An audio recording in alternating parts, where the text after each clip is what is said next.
ball got lodged in the fence. Ground rule double.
What you think about when you're born into a fire? Let them burn it out. Sell them to the richest buyer. They wanna let the world decay. They tell us lies and fade away, fade away. We feel betrayed. We were raised to lose the race. Wake at the back of the pack, kill it anyway. Listen up now, because we're never dropping out. Beat the odds, beat the big house. Ground rule double. Things are bigger than the doubt we've been thinking. The ball got stuck under the fence. Let the truth fade away. This is bigger than ourselves. We won't let the world burn away, burn away. We feel betrayed. We were raised to lose the race. Wake at the back of the pack, kill it anyway. To blame, haters face the world's mistakes. Wake at the back of the pack, kill it anyway.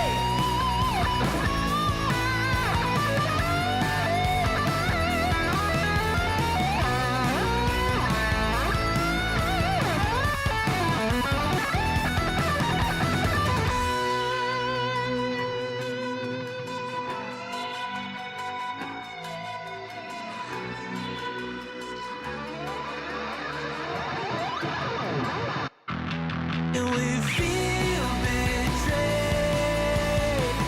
We were raised to lose the race. Wake at the back of the pack, kill it anyway. To blame, Why are you quizzing me, Itsuko? Damn. face the world's mistakes. Wake at the back of the pack, kill it anyway.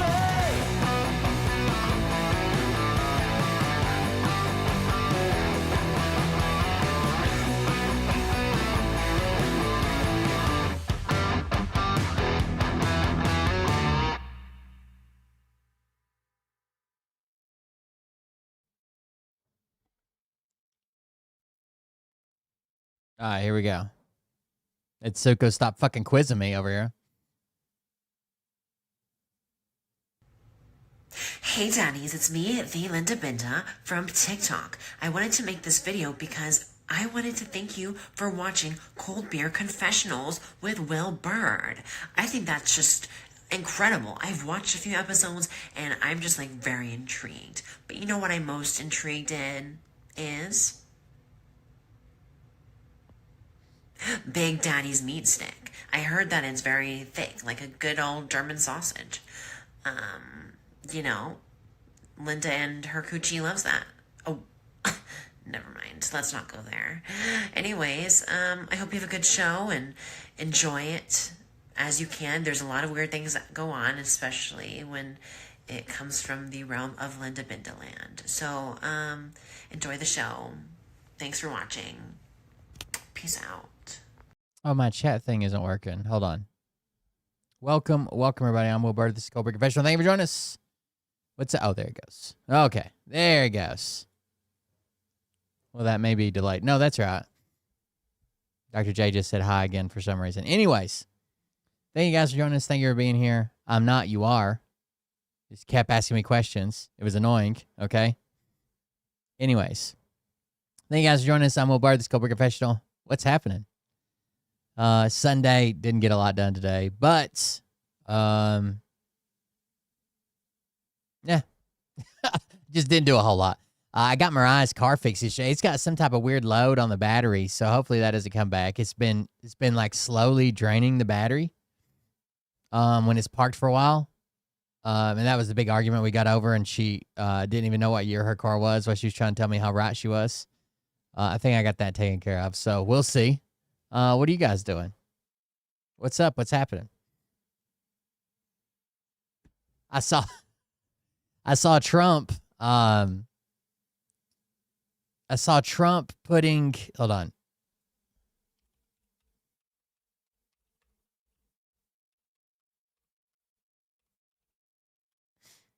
For some reason, Trump keeps putting candy on kids' heads.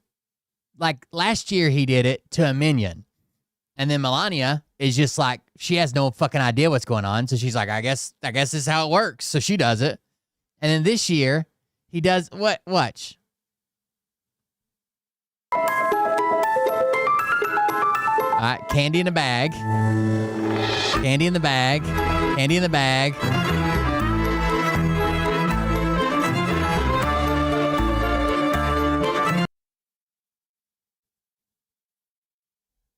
And then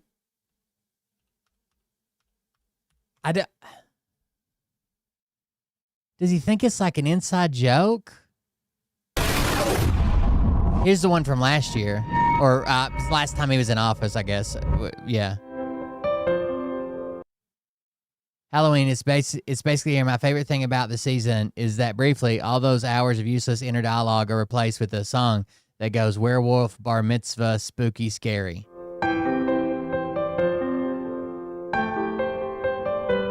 So this kid was in an inflatable costume, and he put it on the minion's head. He just seems very confused lately. And it is weird that he's like, oh, I took a cognitive test. It was amazing. You wouldn't believe how good I did. And then immediately they ordered an MRI. I don't know. I don't know if that's the way it works. By the way, you guys want to take a copy of Trump's cognitive test? I got it. You think we could do it? I'll be the doctor, okay? I'll be the doctor. So the first two are interactive. We can't do it, okay? Or the first two sections. The way this first one works, I just want you to see how easy it is, basically. He thinks it's an IQ test. It's like, I bet you AOC couldn't do that. It's not an IQ test. It's like the last test you take before you put your parents in a home, okay? That's it. But the first part, this is how easy it is. I'll do it with the mouse. So it's 1A, 2B, 3C, 4D, 5E. So you're alternating back and forth between numbers and letters in order, right? So you go, it shows you 1A, 2. So if you got that, then you would obviously go 1A, 2B, 3C, 4D, and 5E. Then it asks you to try, this is like a visual spatial thing. It asks you to draw this bed. Obviously, there's a square, but it has some depth to it, right? It's a stick figure, but it has some depth to it, right? It's got a headboard. It's got, the legs in the back are appear to be under the bed, basically. The second part, so these two are together. The second part says, draw a clock at 5 past 10. Draw a clock at 5 past 10. This isn't an IQ test, you fucking retard. Then we get down to the animal section, and it is naming animals. Oh, the things that you're graded on, these just you pass them or you don't, check or not check. And then the draw clock one that you get graded on the contour, the numbers, and the hands. So did you make the contour of the clock right? Did you put the numbers in the right location? And then lastly, were the hands in the right location or close enough for 5 past 10? And that's a 0 up to 5 out of 5. The next part is 3 animals. Horse, tiger, duck. I know you guys can't really see the duck, but it's there, trust me. Duck. Now, Donald Trump says, it's really easy. You think it's going to be easy when the animals are there, but then it gets really hard. Really quite tricky. Like, okay. So, apparently, we're in the hard part now, okay? Now, the next part, I'm going to read you a list of words, chat. You don't want to think about these words. You want to repeat them out loud because it triggers something in your brain that helps you remember them better if you say them out loud. Okay, so I'm going to say a list of words, and then you're going to say the list of words out loud at your house. Okay?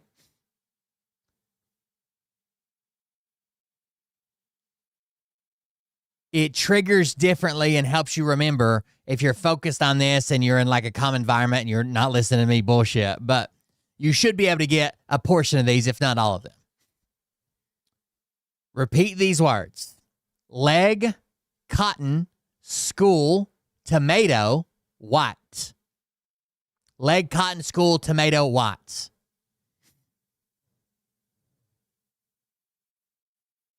Now you repeat those words.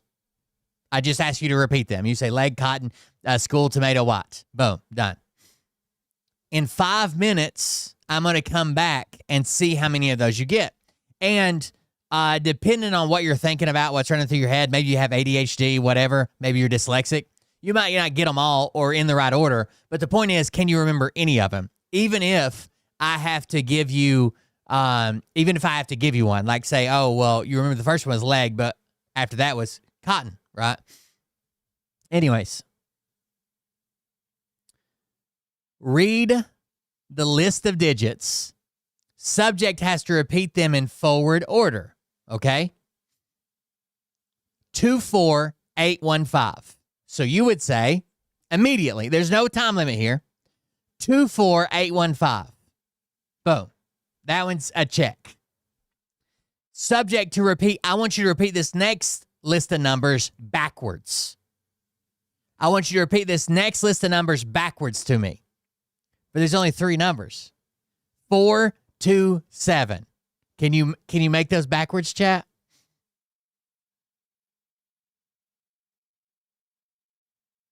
Can you make 4, 2, 7 backwards?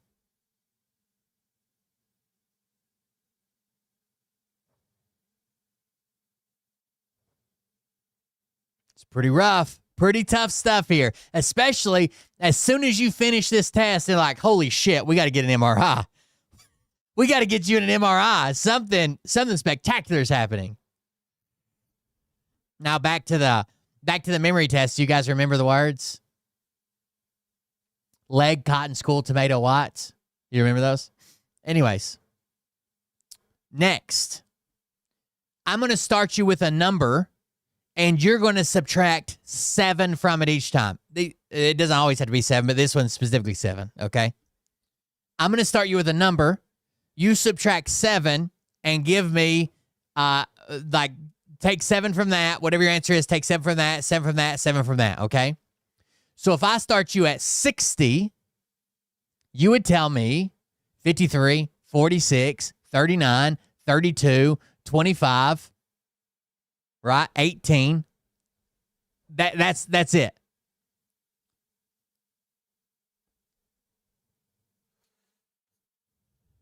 Jesus Christ. Language. Here's one tricky one. One of the ones Trump thinks is pretty tricky. That AOC couldn't do it. Repeat after me. The child walked his dog in the park after midnight. Pretty tricky.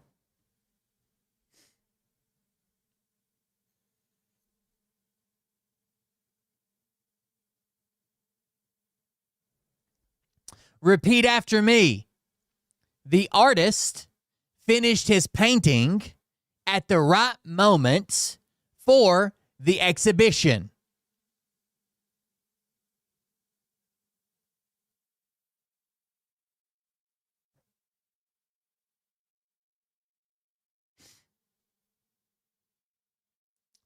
Now this is gonna really trip up some 80-year-old fucking pieces of shit. Are you ready? Name the maximum number of words in 1 minute that begin with the letter B.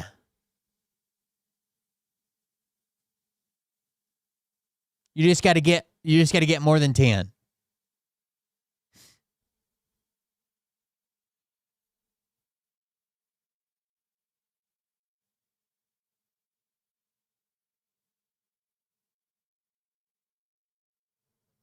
In a minute, you just got to get more than 10. Holy fuck. All right, here we go. Now this one is pretty tricky, chat. I don't want to trick you up. So I'm going to give you an example. I'm going to say two similar things, and you're going to tell me what category they go in. So, example, if I said banana and I said orange, you would say fruits. Right? If I said banana and I say orange, you would say fruits. That's the category. Here's the first question. Hammer, screwdriver.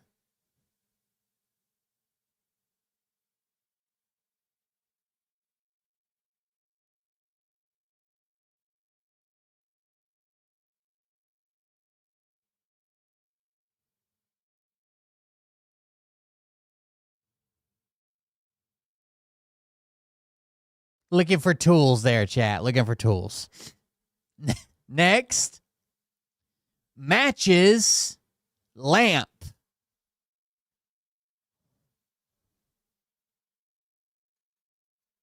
Matches, lamp.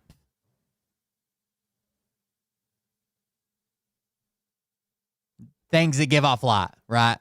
They produce light.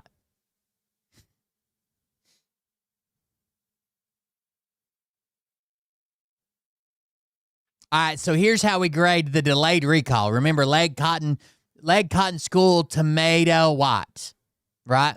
Here's how we grade the recall. Holy shit. Can you recall it with no cue whatsoever? Maybe you can, maybe you can't. Then I can give you, even if you don't get it there, then I can give you a category clue. I would say, remember the first one, it's a part of your lower body. Remember it started with an L?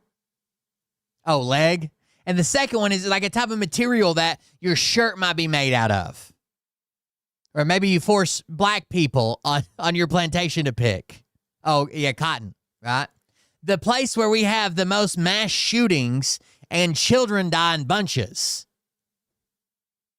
That's a school, right? That's a school. Fucking stupid. And then, even if you still don't get it that way, with a category cue, I'm allowed to give you multiple choice. So the first one would be, it was either arm or leg. Do you remember which one it was? Oh, yeah, it was leg. Okay, it was leg. Yes, it was leg. Holy fuck. And that gives you a memory index score out of 15.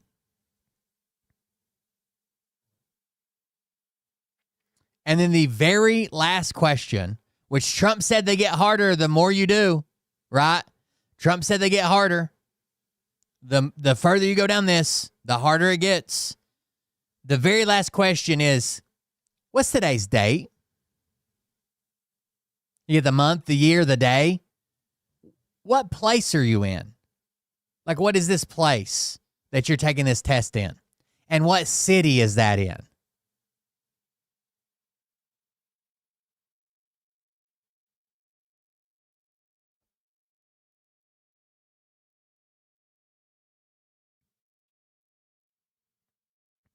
That's the entire test. It's a Montreal Cognitive Assessment, MOCA. And Trump thinks it's an IQ test. To put on this mark. So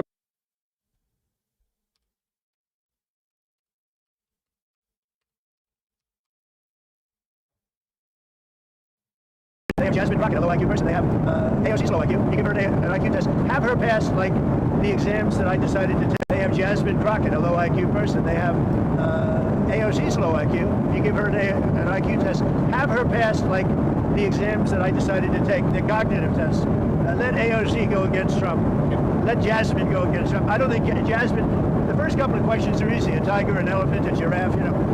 When you get up to about 5 or 6, and then when you get up to 10 and 20 and 25, they couldn't come close to answering any of those questions. Like he's in serious cognitive decline, right? Any normal person looks at that test and is like, oh, so it's like we're either checking to make sure like a toddler's ready to go to kindergarten or your parents are ready to go to a nursing home. This isn't like a legit test for actual adults. Jasmine Crockett, a low IQ person. They have AOC's low IQ. You give her an IQ test. Have her pass like the exams that I decided to take, the cognitive tests. Let AOC go against Trump. Let Jasmine go against Trump. I swear to God, I swear on my life, if I would have been AOC or Jasmine Crockett, the first fucking place I would have went was Walter Reed to take this and live stream it. I think Jasmine, the first couple of questions are easy. A tiger, an elephant, a giraffe, you know. When you get up to about 5 or 6, and then when you get up to 10 and 20 and 25, they couldn't come close to answering any of those questions. They have Jasmine Crockett, a low IQ person. They have AOC's low IQ. You give her an IQ test. Have her pass like the exams that I decided to take, the cognitive tests. Let AOC go against Trump. Let Jasmine go against Trump. I don't think Jasmine, the first couple of questions are easy. A tiger, an elephant, a giraffe, you know. When you get up to about 5 or 6, and then when you get up to 10 and 20 and 25, they couldn't come close to answering any of those questions. They have Jasmine Crockett, a low IQ person. They have AOC's low IQ. You give her an IQ test. Have her pass like the exams that I decided to take, the cognitive tests. Let AOC go against Trump. Let Jasmine go against. No wonder Donald Trump thinks he has a high IQ. Like, look at this shit.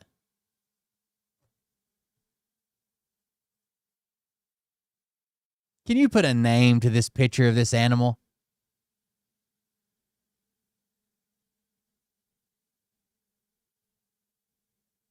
You want to see what MAGA's currently up to?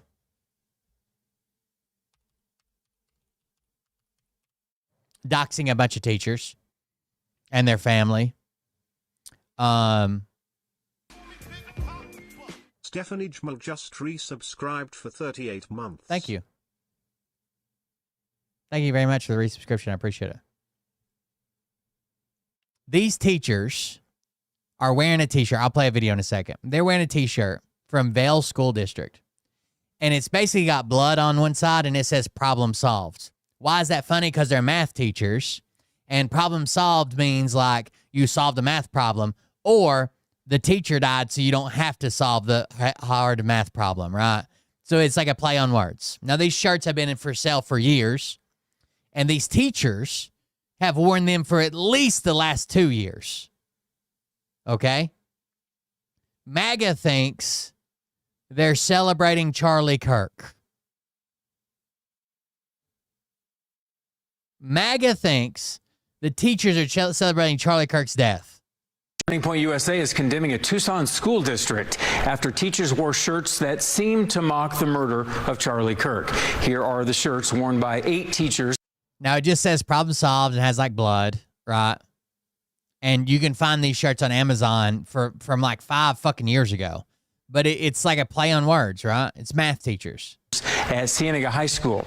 The words problem solved splattered with fake blood, matching the killing of Kirk nearly 2 months ago. District Superintendent John Caruth apologized, writing that the intent of the math club was not to cause concern. And They want them all fired, and because the school system did not come out and fire them, right? They have started doxing the teachers, their families. Like, it's just fucking horrible on Twitter right now. that more thought and care will be taken in the future. In a now deleted statement, the superintendent says the shirts were a reference to solving math problems and were part of a math-themed Halloween costume purchased and worn last year, but did not provide photos of last year's event. We reached out to the district tonight, but have not heard back. So here is a photo that someone sent from their personal email that literally has them wearing it the year before. Problem solved. So they wore it a year before. They couldn't be celebrating Charlie Kirk, right? The exact same t-shirt with the exact same people. MAGA on Twitter is freaking the fuck out. Oh, here it is, where they're identifying everybody and doxing them. These are These sick individuals are math teachers at Cienega High School in Vail, Arizona. Make them famous, she says. So it's got all their information and which one's which. Someone says that ain't even Mrs. Mullen. You've got them wrong. They have no business educating our children, and their board has no business running any school. I thought that people would have learned by other people's stupidity. They are the bottom of the barrel. You know, just regular fucking school teachers.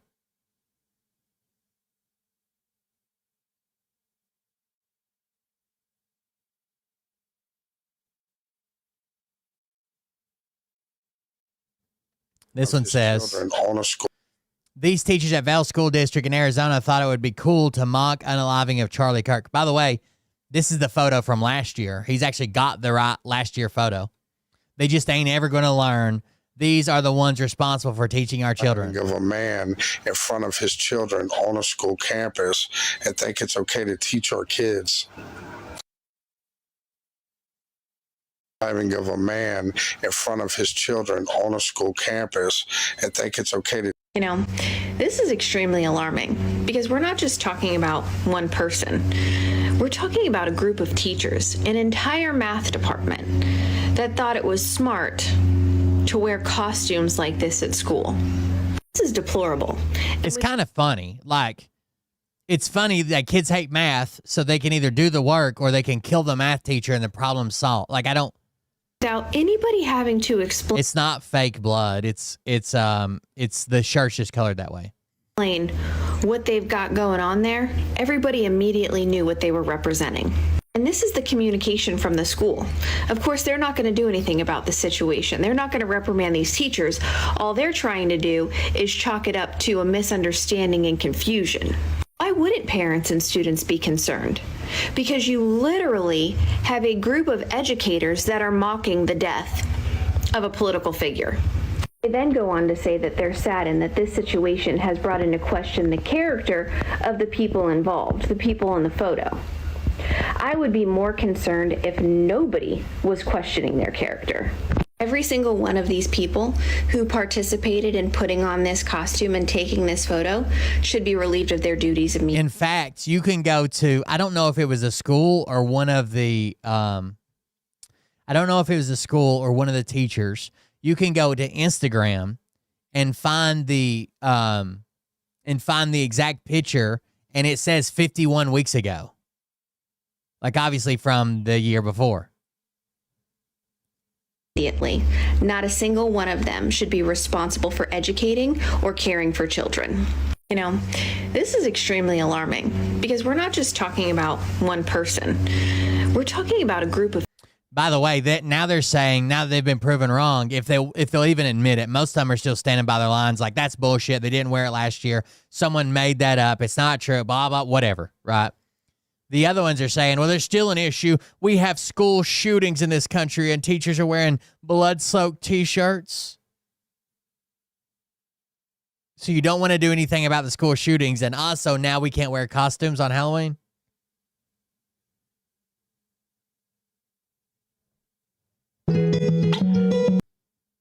They have said the same costumes from last year. No proof has been provided, just showing how hard it is to solve math problems. Funny how the blood is only on the left side, just like Charlie.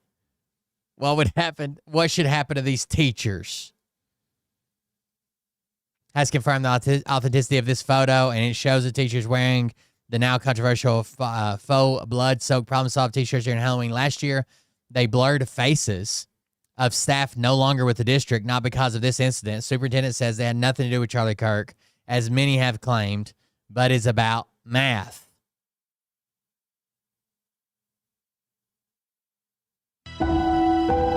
We begin with another man charged with trespassing in an incident. I'm not trying to be controversial here, but I have to say this. If you're a school teacher and you want to dress up for Halloween, maybe you shouldn't pick a costume that looks an awful lot like a dude that was just assassinated 6 weeks ago with the blood and everything and the words. How does it look? I mean, just the blood? That's it?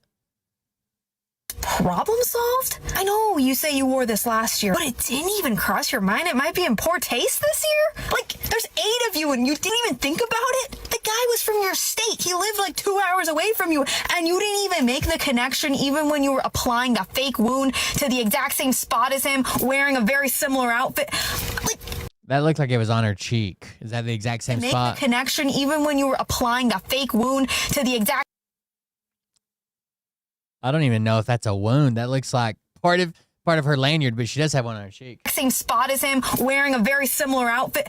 Like, you guys are school teachers. You thought this was a good idea around children, even if you weren't trying to reference Charlie Kirk. Hey, I'll give you the benefit of the doubt. In what world is it cool to come to school as a teacher all bloody, implying that the way to solve problems is through violence and gore? Like, dude, are you serious? And now you're trying to pretend like there's no problem with that? Bro, when I was little, my teachers dressed up for Halloween, but they dressed up like SpongeBob. Can you guys just, like, stop being evil, please?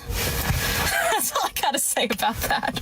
I'm not trying to be controversial here, but I have to say this. If you're top-rated A+ school district. Fucking losers, dude. That's what it is. They thought that they were cute. They were going to get away with it because it was Halloween and no one's going to hold them accountable.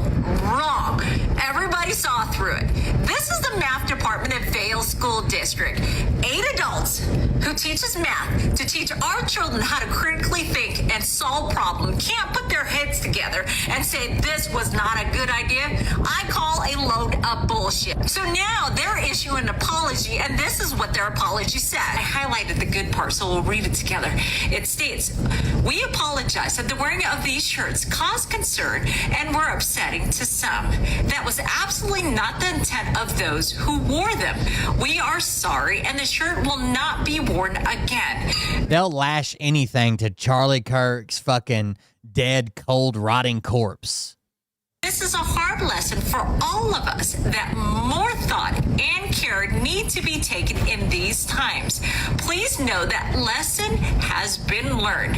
We are saddened that this situation has called into question the character of people who truly love children and would put their life on the line to help them. We ask for your grace and forgiveness. We also want to express concern that some individuals are being targeted online as a result of the misunderstanding. Personal they're being attacks or fucking threats doxxed. against staff are unacceptable and do not reflect the values of our community. I'm sorry, no grace should be given. This is just not okay. That's what. Wow. That's what it is. They thought that they were cute. They were going to get Dropping away their with it information. because it was I kind of now wish they would have worn it to mock Charlie Kirk.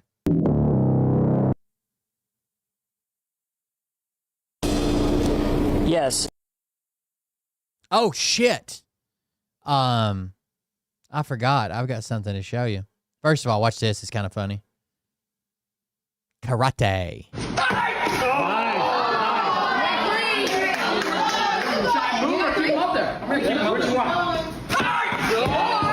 One brick, baby. Just one brick, bud. You got it. Oh, maybe knock some more off. Yeah, let's get rid of some more. All right, here we go. One brick. Well, yeah, let's knock the rest of them off. Just one brick. Just one brick. Oh. Damn. That brick's kind of...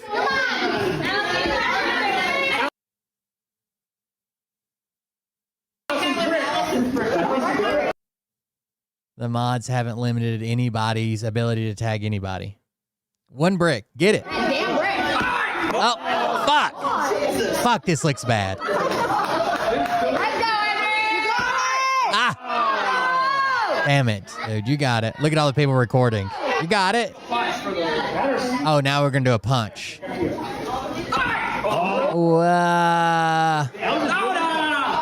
good quality brick. Move back to a palm strike. Oh, no.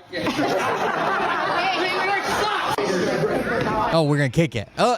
Nice one. Ah. What the fuck's in that brick? God damn, dude.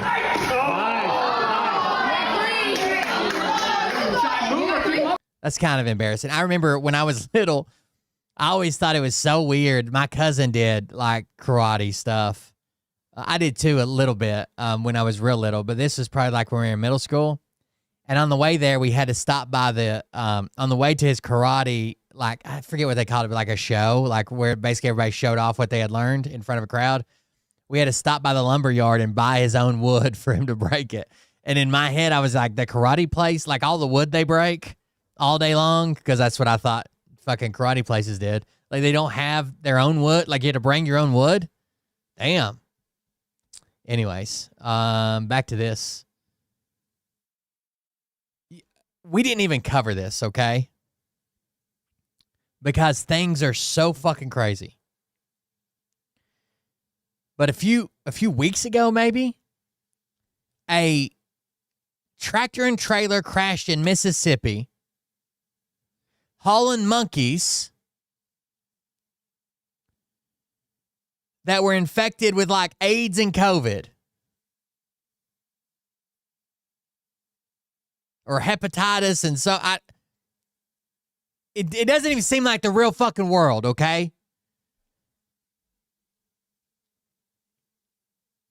Monkeys escaped, and the first report said truck overturned from a university, and they had like fucking hepatitis and COVID and other things.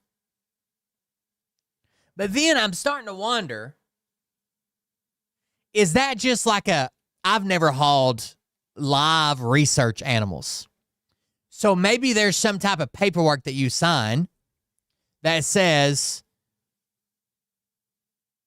they supposedly had hepatitis C, herpes, and COVID, okay?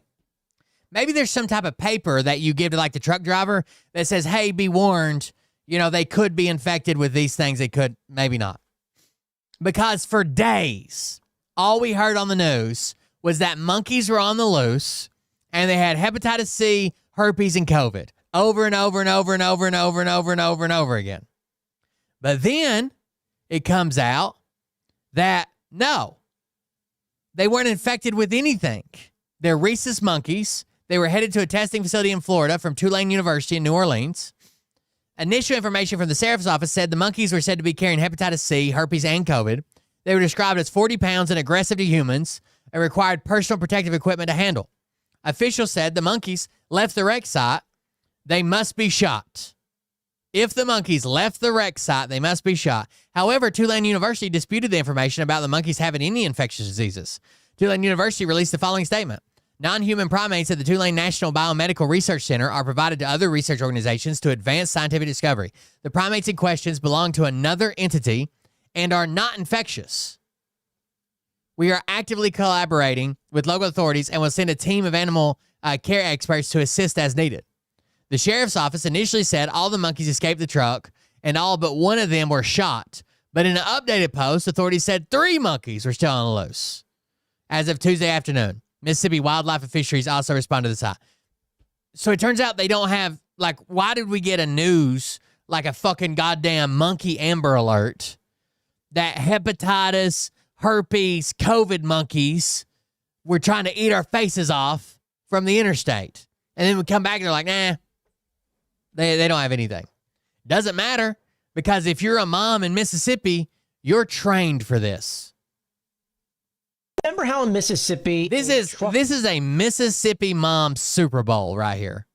That's what we got going on. Remember how in Mississippi a truck overturned which had monkeys in it and some monkeys ran away? Well, one of them has been found and is now gone after a Mississippi mom said that she had no choice but had to fire at the monkey because she was scared for her children's life. The woman went on to say that her 16-year-old son had woke her up on Sunday morning saying, "Mom, I saw a monkey running outside their house in Mississippi."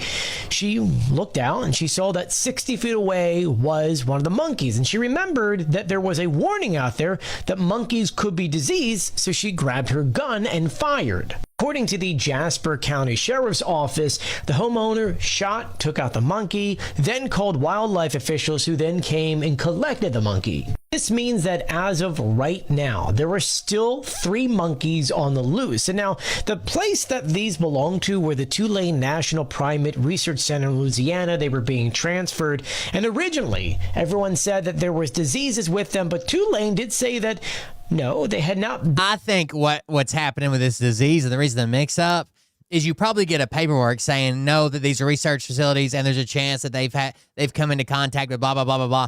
But then there's probably more specific testing saying these individual animals that you're tracking or whatever, or that you're transporting have tested negative. They've not been infected.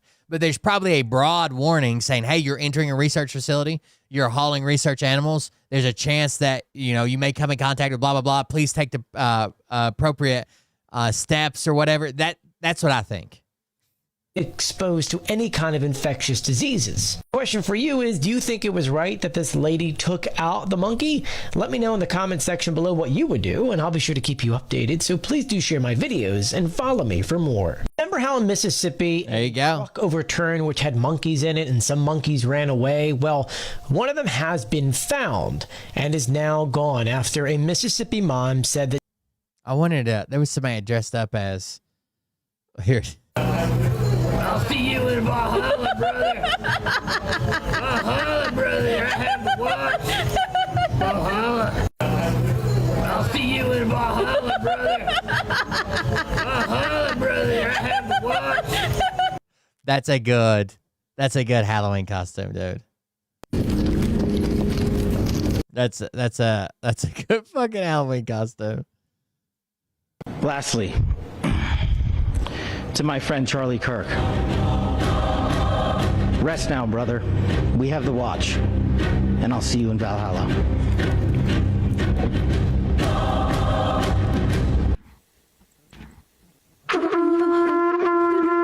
Lastly, to my friend Charlie Kirk.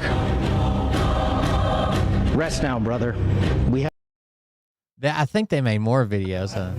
I'll see you in Valhalla, brother. They had to turn the comments off because I'm sure the maggots came out of fucking nowhere, bro. Valhalla, brother. I have to watch. Valhalla. I'll see you. That's very funny. That's a very good costume. I like that. So anyways, Mississippi moms are gunning down monkeys, and not in the racial way that you would think that I meant that. So that's new.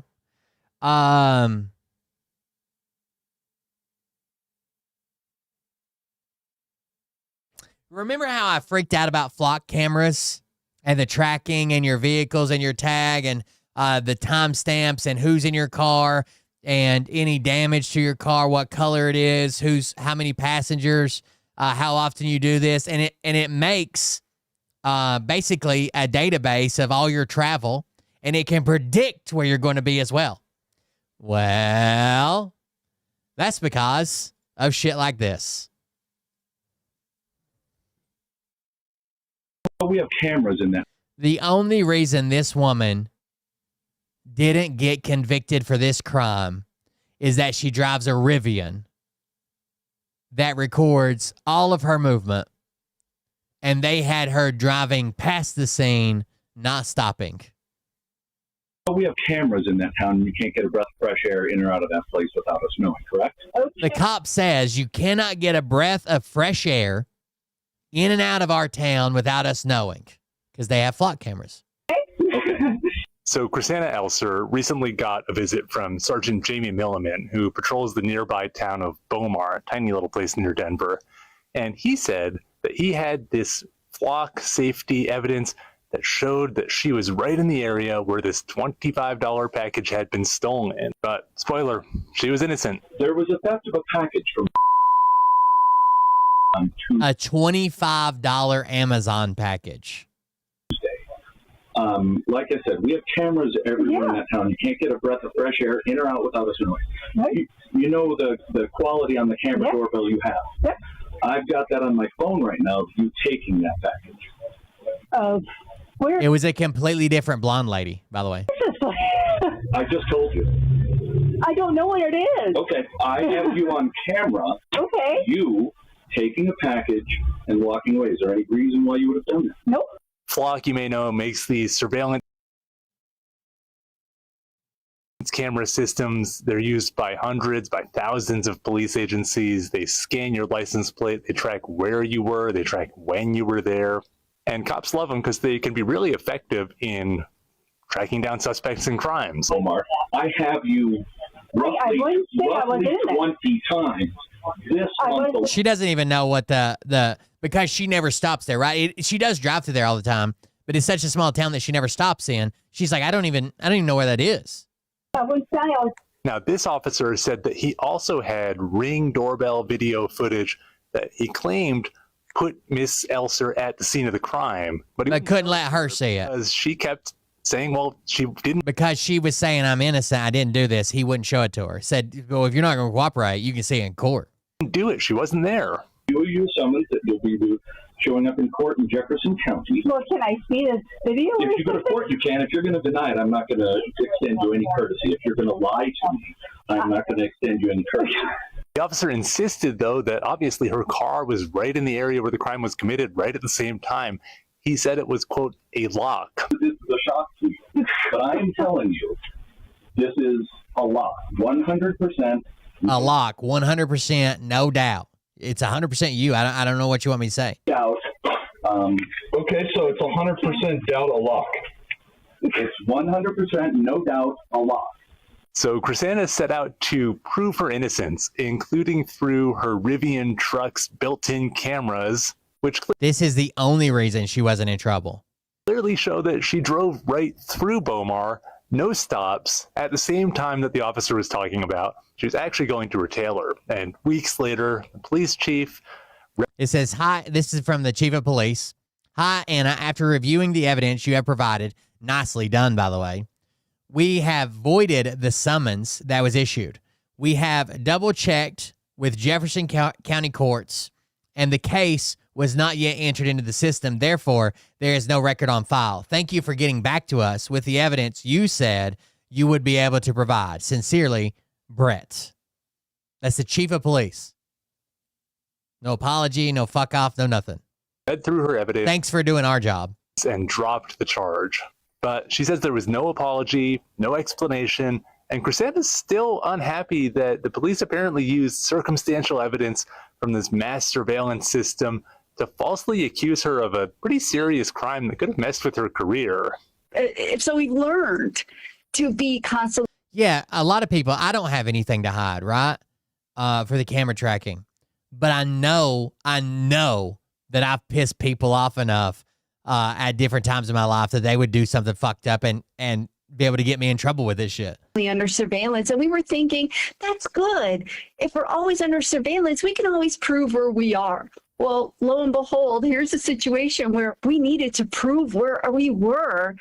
And I feel so concerning for the individuals out there that couldn't do that. Learn more at the link in our bio. Tell us about your own experience with surveillance systems in the comments. I want to see. There was the actual, I think somebody had shared the Ring doorbell part of it. Unless it was just like AI generated or something. I saw another blonde woman. Wrongfully accused of theft after police tracked her car using flock cameras. Now, the camera system has been a point of controversy over privacy concerns, but it's been a praised tool by police who've used it successfully to track down suspects and make arrests. But after the system was used to accuse her of a crime, one woman is warning everyone to have cameras. By the way, when I brought up these concerns, they're like, oh, they just use that for like Amber Alerts and stuff. No, they don't. They build a model of you so they know where you're at. People don't understand the habits that we get into. Oh, it was the actual video. She found it on the neighborhood app. The woman accused found it on the, is this it? The woman accused ended up going on the Ring doorbell neighborhood app and finding the video and saying, well, that's not me. Sandy Springs has terminated an officer after he allegedly used the city's cameras and surveillance system for his own personal gain. Channel 2's Michael Dowden has been digging into the report, and it shows the former officer may have committed corporate espionage. Yeah, this investigation centers around flock cameras. They give officers a real-time look at what's going on while also being license plate readers. But the investigation found that this officer may have been using this technology to benefit himself and his other job. Flock cameras, always watching, tracking, a tool built on trust. It's an invaluable tool for law enforcement to actually solve cases, homicide cases, sexual assault cases. But a recent investigation shows the trust may have been betrayed. It alleges that over the course of months, Sandy Springs Police Reserve Sergeant Francis Esposito used his Sandy Springs flock login to run license plates, gather data, all for another job. The data is the gold mine for literally any startup, any company that is trying to grow. The investigation concluded that Esposito... Imagine how much data they're getting as a company, Flock. Yeah, they let the cops access and shit, but imagine what they're getting and selling. Imagine the targeted ads that you could produce when you know when someone passes the same restaurant every fucking day, 5 days a week, like clockwork at this time and this time. May have violated multiple Georgia laws, including corporate espionage. I think that this officer probably understood the rules and understood what he was doing was wrong. Now, in an email, Mr. Esposito's other employer, Signal 8, said in part, quote, at no point did Mr. Esposito share, transmit, or transfer data from Flock Safety or the City of Sandy Springs to Signal 8 systems. However, the whistleblower who started this investigation was a former Signal 8 executive who told investigators that the data from Flock was used for beta testing and validation of the product. It's clearly a violation of policy and perhaps state law. And the concern is that what else the technology could be used for and who is watching the watchers. Without the guardrails, the whole system is going to fall apart. Now, after this termination, Sandy Springs then sent this case to Post, which then will look at potential disciplinary action against Mr. Esposito. We're in Sandy Springs. I bet you Post doesn't even have a fucking set of rules and regulations around corporate espionage of a cop. Come the fuck on. Cameras of their own. Fox 31's Anna Coon. Let me see if I can find the one. Should have been accused in the first place. I think she's the one who found it. Never at the address where that package was stolen. You know we have cameras in that town, and you can't get a breath of fresh air in or out of that place without us knowing, correct? On September 27th, a Columbine Valley police officer came to Chrisanna Elser's door and issued her a summons to appear in court, accusing her of stealing a $25 package in the town of Bomar. The officer $25 package. Video of the theft and had tracked her car in the area using flock cameras. It is locked in. There is zero. Basically, it was a blonde woman who saw the package. They could see through the flock camera. This is a blonde lady driving this truck. Boom. That was all they needed. I wouldn't have come here unless at around the same time. 100% sure. He said I wouldn't have come here unless I was 100% sure. Then he repeats it. 100%. The only problem with this case, she wasn't there, and she had the evidence to prove it. Dash camera video from her car, a log of her location from Google Maps, and doorbell video of her walking into her tailor's house when the package was stolen. He just kept telling me that any evidence I had wasn't worth it. Because you have not been honest with me, so I'm not going to extend you any courtesy of showing you a video when I don't need. But I can show you videos. No, you cannot. After a few weeks, Elser was But I can show you videos of me not being there. No, you cannot. able to get in touch with the police chief, who wrote her in an email, quote, after reviewing evidence you have provided, nicely done by the way, we have voided the summons that was issued. But Elser says she shouldn't have needed to prove her innocence and worries flock cameras can paint a picture police will rely too heavily on. They need to be used properly and be used with caution in a conversation versus we're now going to use this to accuse anybody and everybody. We did reach out to the police chief for comment, but didn't hear back. Imagine. Elser is advising all of her neighbors to start collecting their own digital evidence. She says you never know. Damn it. I know there's a story where she found but I just don't know which one I watched. So maybe we won't figure it out. Oh, brother. As if we needed a falsely accuse a woman in Denver, warning for her instead. He says, you know we have cameras or out of that place without us. No knocks on your door and this happens. This woman just going to her table. Because some algorithm, if she was a little browner, that's care. The police, the people in charge of Flock, who was standard provision in their contracts that would allow the Trump administration to access our location data, even if the city we live in doesn't. It's going to take all of us to be, and you should let him know that you see. It doesn't. It's not that thousands important. of other people in Denver are. I just wanted to show you that it was a lady with the same color hair, right? And they were both white and both kind of skinny, but it was not the same person. And she found it uploaded to the Neighbors app, which is insane, right? Like the cop's like, I'm not going to share it with you. And she found it on the Neighbors app, which is like an app you put like, my dog went missing, or this person was snooping around our mailbox, or what the fuck ever. I'll look on it sometimes, but Irwin's so goddamn backwards. It's usually just brown people.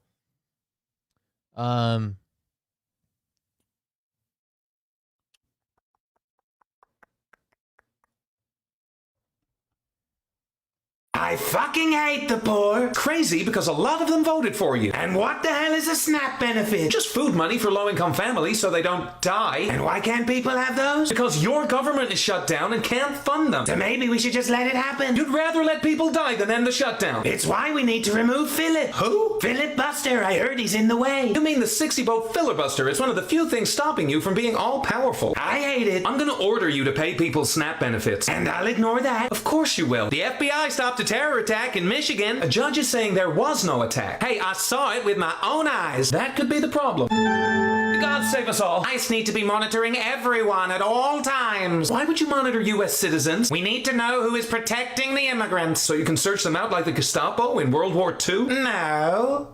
Yes. We're gonna have an American Anne Frank. I was wrong about Tylenol. We know, so what causes autism now? I'm gonna go with the air. The air that we breathe causes autism. It's poison. Okay. It's that or ultrasound. My God. I got a perfect score on my dementia test. Oh, yeah? So good they gave me an MRI right after. That's not something you do for a healthy brain. PD. Yes, sir. Let's attack Nigeria. You got it. Why? It's a loophole so we can say the N-word as much as we like. Trump wants to invade Nigeria because he says they're being too mean to Christians. I'm sorry, is Trump the president of Christianity? Nigerians? Nigerians. That's not the N-word. Oh, to be in love. Someone's got his hand caught in the cookie jar. I'm not sleeping with Erica Kirk. Those hugs say otherwise. She did look good in them leather pants, though. Why's that? They remind you of a couch. I fucking hate the poor. Crazy because On top of that, the Trump administration just announced, this kind of pisses me off because my mom and dad were both on disability. They're rewriting, just like Project 2025 said, they're rewriting and changing Social Security disability program. And it's going to negatively affect more red states than blue states for sure. So my dad actually got disability easier than a lot of people do, right? And the reason being is because he was undereducated. He never graduated high school.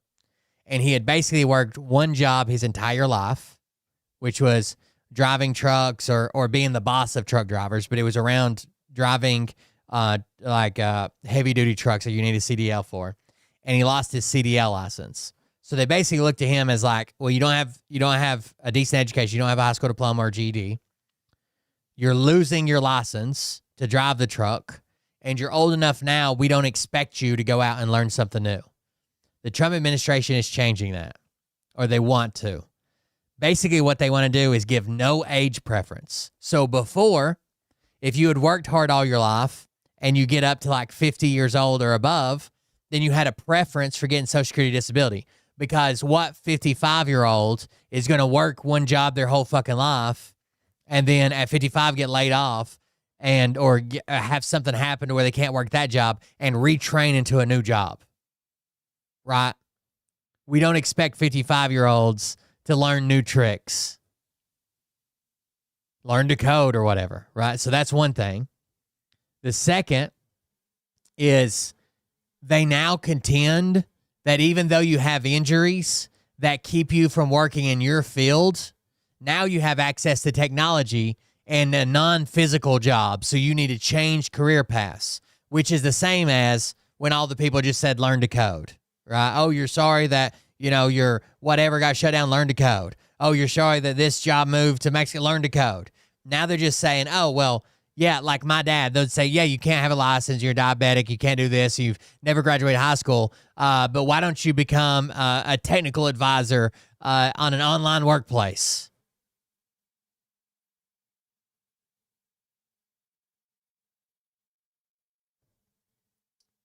And this will overwhelmingly affect red states. 100%.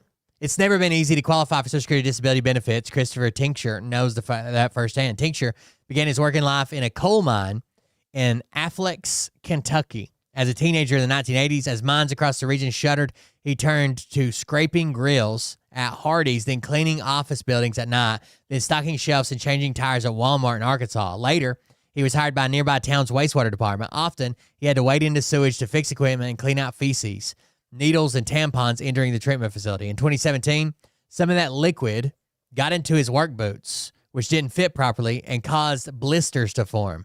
It soaked into the flesh, infecting his right foot all the way to the bone. Doctors cut his leg off below the knee so the infection wouldn't spread.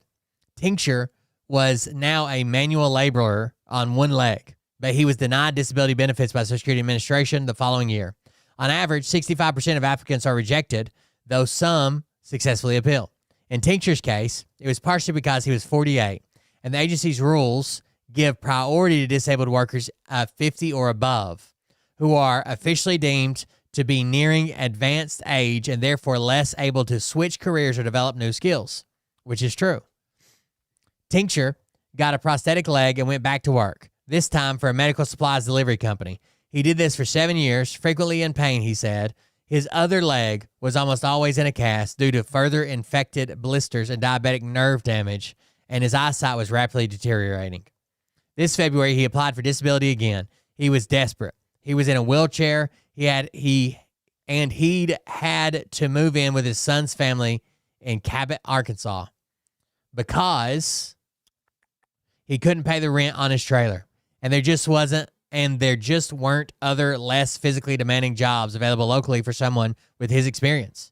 About the best job I could have got would have been a door greeter at Walmart, but I don't think they have those anymore, he said. Tincture is now 55 and reaching the age marker helped him to qualify in June for just over $1,500 a month in Social Security disability insurance benefits. A 3-time Donald Trump voter, he was approved just in the nick of time.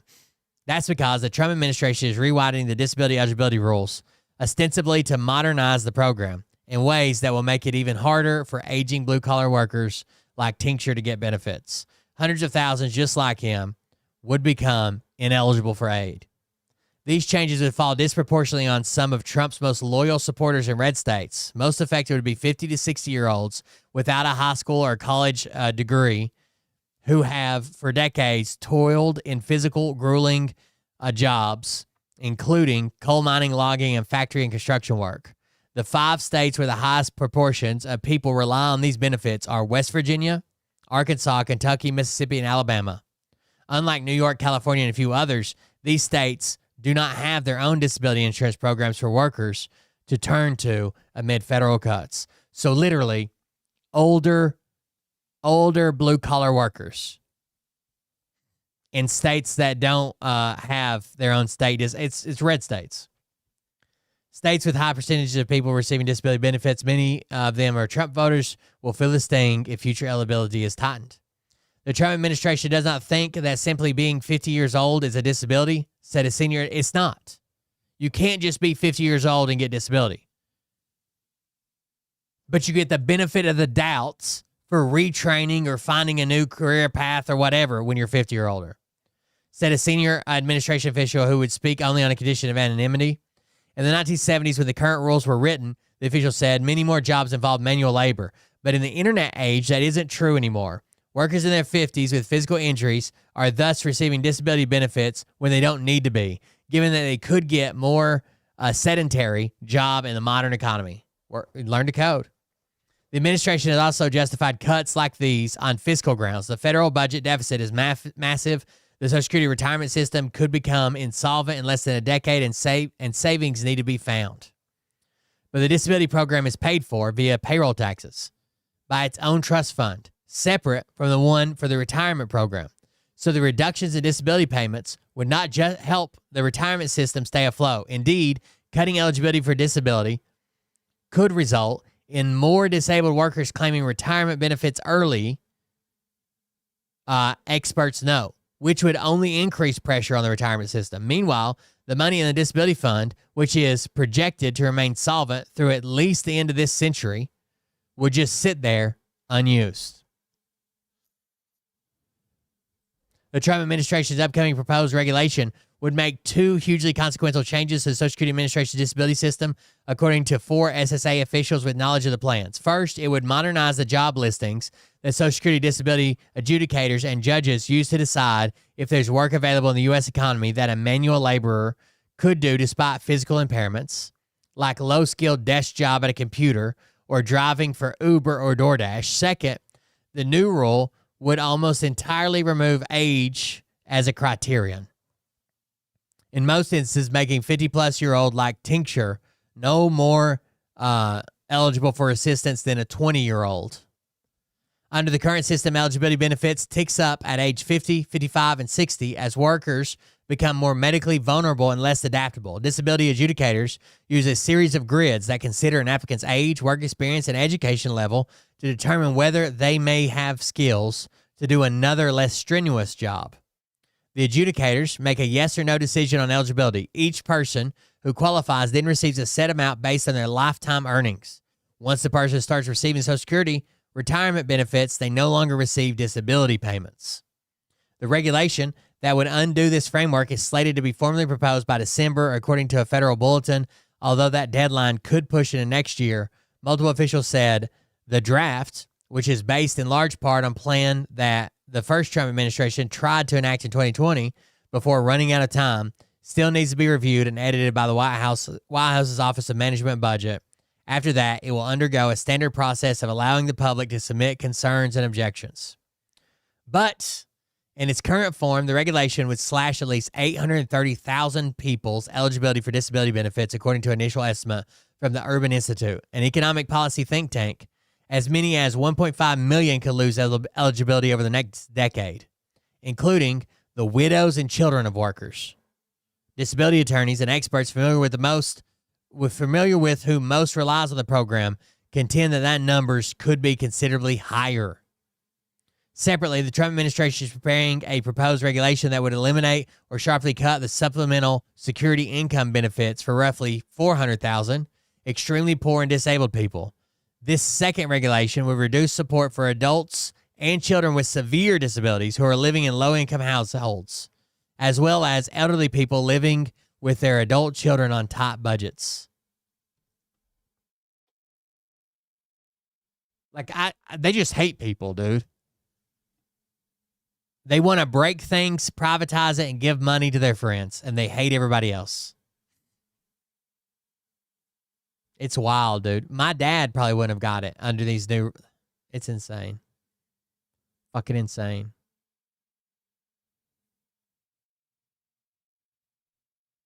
I need to listen to some good music. Make me feel better. There are a lot of people out there on the left who are melting down and very upset about the possibility that I might be performing at the halftime show for the Super Bowl for Turning Point USA. This is awkward, but I guess somebody has to tell Laura Trump. That sound you're hearing, it is not people melting down. It's people laughing. But let's approach this objectively. This is you singing, right?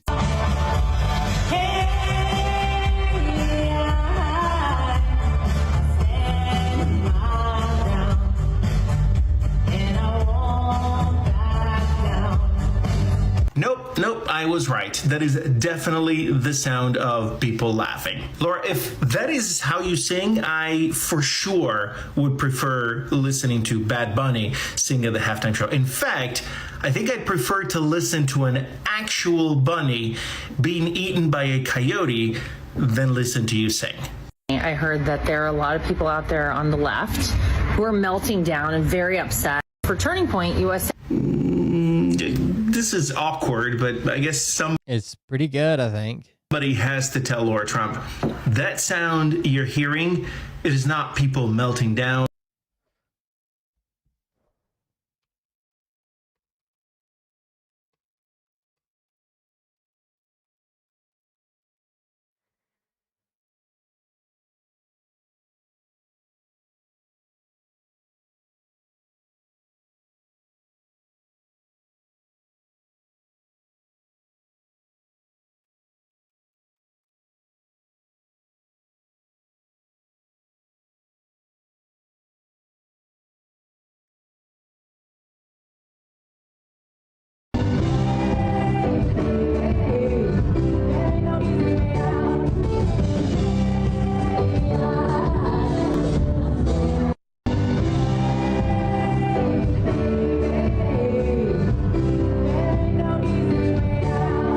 Like, this wouldn't be bad if it was like somebody you worked with who knew they weren't a good singer, and like, let's say they were doing karaoke, but someone who wants to be a singer.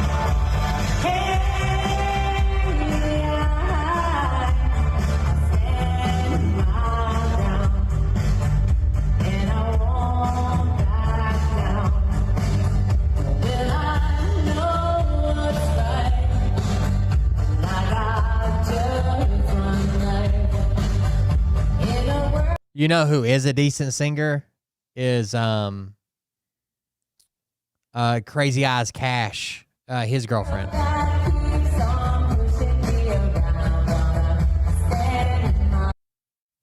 That. Laura Trump. I believe this is Eric Trump's wife. She decided to chime in, or I guess answer questions about all the anger and frustration that MAGA Republicans have with Bad Bunny performing at the halftime of the Super Bowl because he speaks Spanish. Who would you like to see perform at the TPUSA Super Bowl halftime show? First of all, let me give a shout out to Turning Point. When Bad Bunny was announced as the Super Bowl halftime performer, which, by the way, I know a lot of owners of a lot of NFL teams, a lot of people are upset about that. I don't know what the heck the NFL was thinking with this one, but I can tell you there are a lot of people who are not happy about it. And so Turning Point was like, you know what? We're going to do. There's always a lot, the most. It's massive, gigantic. They never have numbers. We'll have our own halftime show. We don't need Bad Bunny or any of these people. Who would I like to see perform? Tom McDonald, 100%. I think I talked about him last time. We did a Q&A episode, I believe, last week. I said I'd like to perform on stage with him, do a little karaoke sesh. Absolutely. I think he's awesome. I would love to see that happen. I feel like we have a lot of great people who we could add into this. I haven't really thought about it. It's the first I've thought about it with this question. But you know what? You can throw Laura Trump in there. Yeah, that's right. Imagine how upset people on the left would be if something like that happened. It sort of makes me want to offer myself up. I have not been asked, but I'm going to offer it right now. So let's see what happens. The great news is we don't need the NFL. We don't need any of these. They tried to tell us they were having fucking Kid Rock. They've claimed all these fucking gigantic fucking big names are going to be there. They're not. Woke losers to perform. We can have our own performance. So shout out to Turning Point for coming up with their own halftime show. I love it. She made a little mistake there. First of all, Turning Point USA is going to have some kind of halftime show. Fine, they can have whatever halftime show they want since they, don't want to watch the regular one. I don't care about that. The problem that Laura Trump made was offering herself up to be one of the performers at the Turning Point USA halftime show. Because, just for shits and gigs, people started remembering. Maybe that was the problem. People began to remember Laura Trump and her singing career that she tried to launch. I stand my ground, and I won't back down. It's like it hits a brown note. Makes me want to shit. And I know what's right. In Charlie Kirk's neck hole. In a world that keeps Sorry, too soon. Too soon. I recognized it. It was too soon. Should have done it. Bad. stand my ground. Bring on Bad Bunny, please. Matter of fact, that's just a recap of what it is that she always used to do and performing at these hoity-toity elitist events. All those populists in that room, all those multimillionaires standing there listening to her scream into the microphone. So some folks began to make fun of her because when you set yourself up for something like that and you're a hateful person, that tends to be what happens on the internet. Without your bravery, we're all out of luck. No, this can't be denied. You gotta be special. It takes a lot to put your last in everybody first. So swiftly as you could imagine. Where did that come from? Hold on. Because she cares about whatever, fun of her. Because when you set yourself up for something like that and you're a hateful person, that tends to be a recap of what it is that she always used to do and performing at these hoity-toity elitist events. All those populists in that room, all those multimillionaires standing there listening to her scream into the microphone. So some folks began to make fun of her. Discovery. When you set yourself up for something like that and you're a hateful person, that tends to be what happens on the internet. Without your bravery, we're all out of luck. No, this can't be denied. You gotta be special. It takes a lot to put your last in everybody first. So swiftly as you could imagine, she was made fun of. And because she cares about what everyone thinks. Wait, let's see when she's EQ'd, she's in a studio. Let's see what that sounds like. Here we go. So this is Colors Don't Run featuring Laura Trump from the Moonshine Bandits.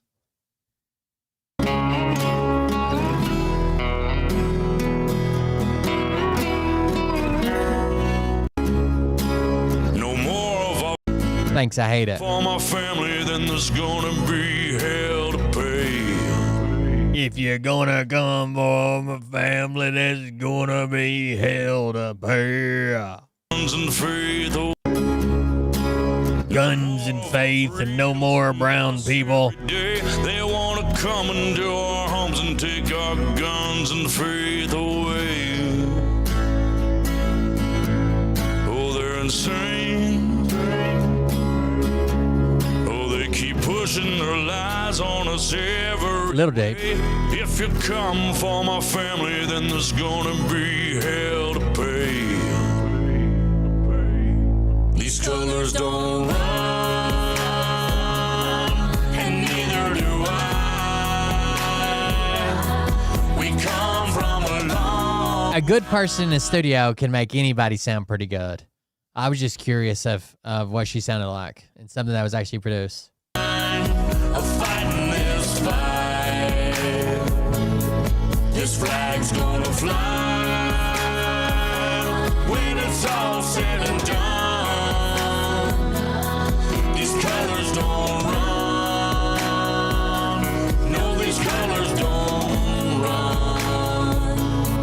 These colors don't. Ticking time bomb, stop, drop, roll. Finger on the button, who's got control? Weaponize the news every time I scroll. Come for my guns, but I lock and load. Prime from my hands when I go cold. Pray to the Lord, but they want your soul. They gonna have problems if they come to my home. Till they get my message, I'ma say it slow. Scrolling through the news, anxiety, it starts to hit me. Bible by my pistol by my whiskey. Damn! Just to trick me. If you want it, come and get me. But if you slide in through that door, it's a Sammy. Fight for the stripes, but the blood still dripping to the grave, all waving and the flag still whipping. They want my liberty, they won't strip it. They want my land, they won't get it. My grandfather's blue collar's dirty and frayed, cause he keeps rolling in his grave for what they did to this place. I think that's all she has is the harmony part of the chorus. What is this one?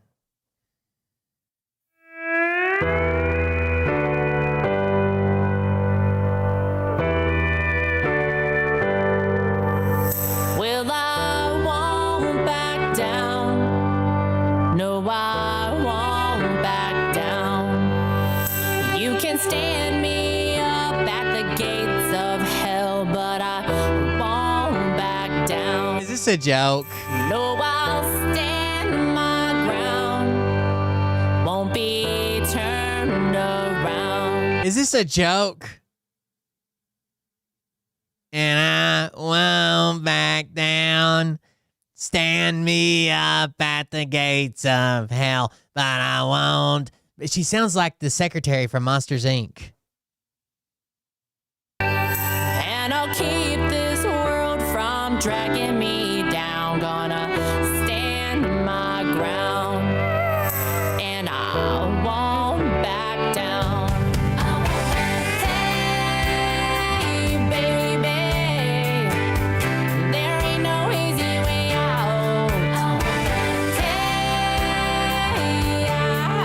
Damn, what happens when you turn off her auto-tune? Without your bravery, we're all out of luck. No, this can't be denied. You gotta be special. It takes a lot to put you less than everybody first.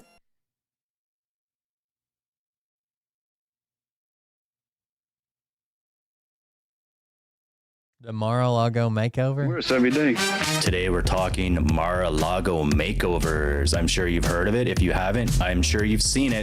The Mar-a-Lago face. Hard not to miss. And we really only have one question with today's video. Why? Why are you doing this to your faces? We're not the only ones noticing. It's pretty obvious that in order to have any influence in this U.S. White House administration with this first family, you need to follow a certain aesthetic. And that aesthetic is taking an otherwise normal-looking, attractive face and converting it into something that scares children. And we're not here to dunk on regular people that want to get some work done. We are here to savagely mock these horrible human beings. We picked 6 of our favorite examples of the Mar-a-Lago makeover, and we're going to look at some before and afters and have a good laugh. I love before and afters. Press secretary, creepy Caroline. God, she looks so youthful and decent there. Like, what did she do? I love it. Oh, sweet Caroline. KKK. I had no idea this is what she used to look like. She's had quite the transformation. Yeah, considering she's like a hellspawn. Looks like somebody I went to high school with that played softball. The lady that had to stop wearing the If I cross. didn't know She definitely has got a softball player's face. anything about her and I was judging her based on her before photo, I think she looked like a really nice, Yeah. approachable country And has fucking life in her eyes and looks like a real fucking human, dude.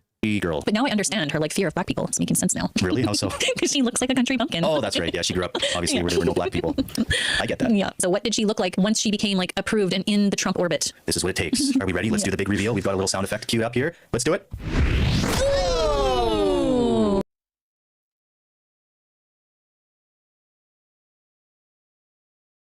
Why do they do it, dude?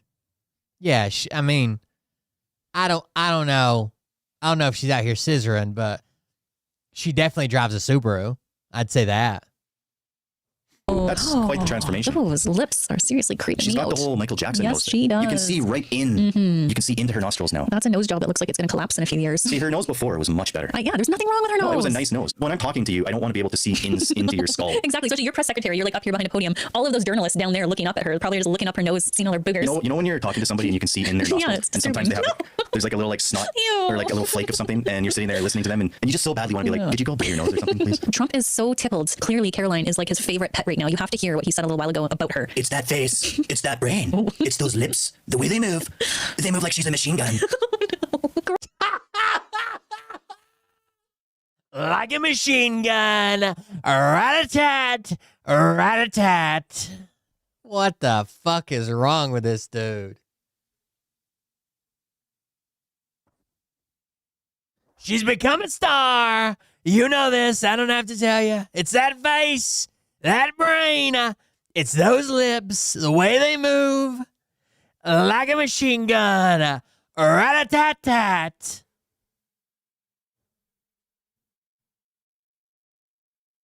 Who the fuck is the president, dude?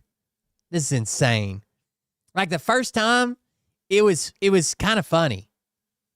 We were like, "Well, what's he gonna do next?" This time it's like we know he's gonna do stupid shit. We've already seen this season. It's like a rerun. It's that brain. It's those lips. The way they move. They move like she's a machine gun. Gross. Really? A machine gun. What does that even mean? I know. Like, that's what he See, sees. my when she's brain, running. I automatically go to oral. Oh. I just picture her Maybe lips Trump does moving too. really fast. And in my mind, I'm like, could you slow down a little bit? Is a machine gun really what we want right now? I think she likes the attention of older men. I don't know if you know this. Her husband is 32 years old.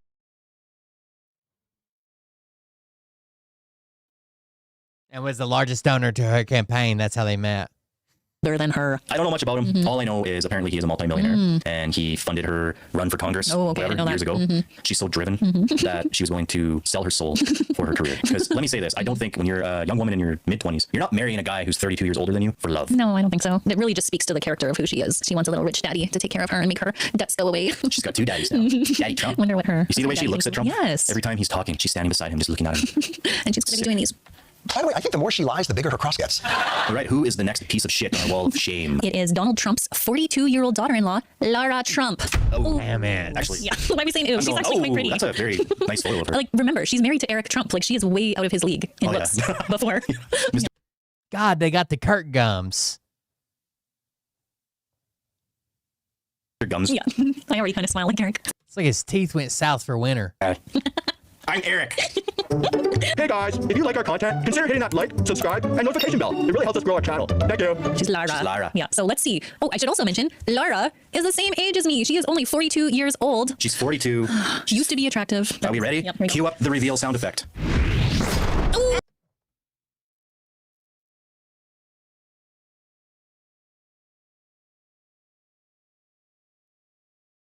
I get it. Nobody wants to age. Like, I have these like existential crises all the fucking time, and how old I am, and how it's all going to end one day, and nothing happens after that, and you're just gone forever.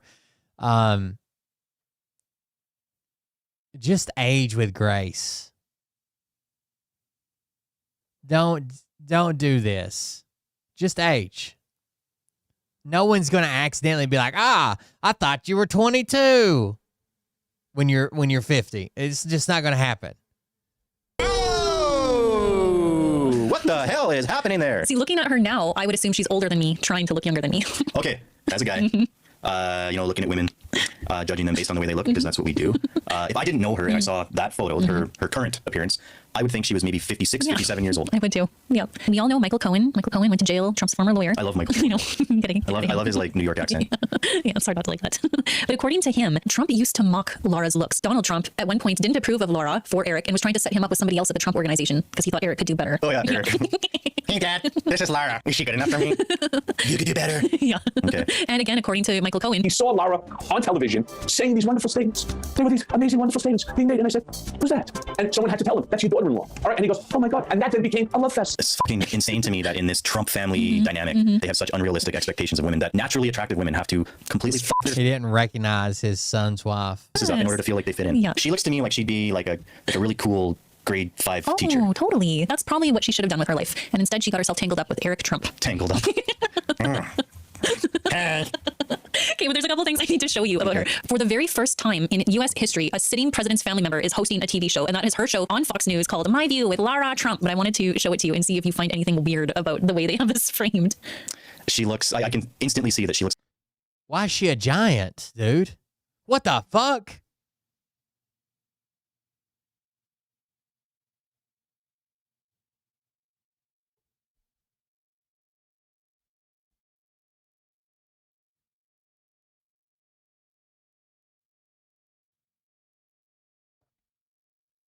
What the fuck? Look how fucking big she is, dude.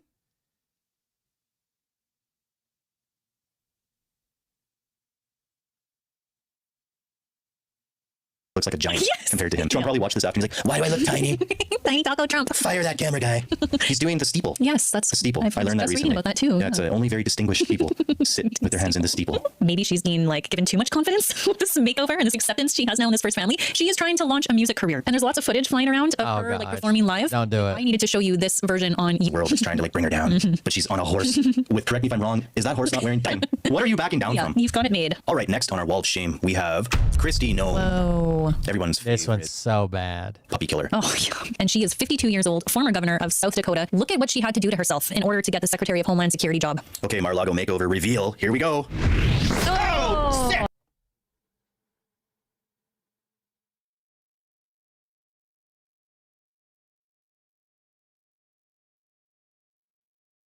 These are making my head hurt, dude.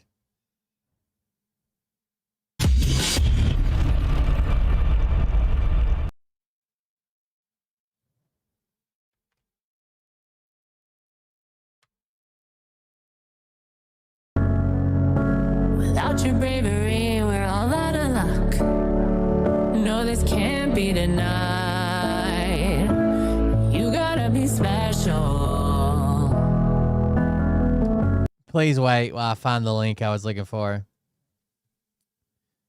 It'll take a second. Image is unrelated. Completely unrelated.